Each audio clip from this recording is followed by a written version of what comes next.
game. But the slow poison has been unbelievable in that in the game against the All Blacks in Wellington and the game against Argentina and Durban, where the slow poison, and I think for me, an unsung hero of that pack has been Thomas de Toey, where he started the last couple of tests. And for me, a lot of people look at Wilco Low coming off the bench and this getting a quick scrum penalty because obviously Wilco's that powerful, that good.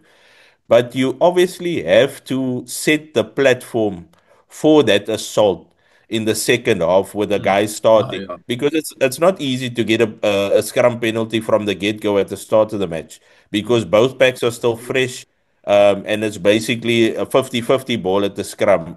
So when Thomas the Toy, he's been doing that hard graft. He's been wearing him down because he's attacking every scrum in Mm. that first half. Mm. And then in the second half, and we've seen this the last couple of weeks, where the benches come on, they have just took off from that platform and just blown teams away.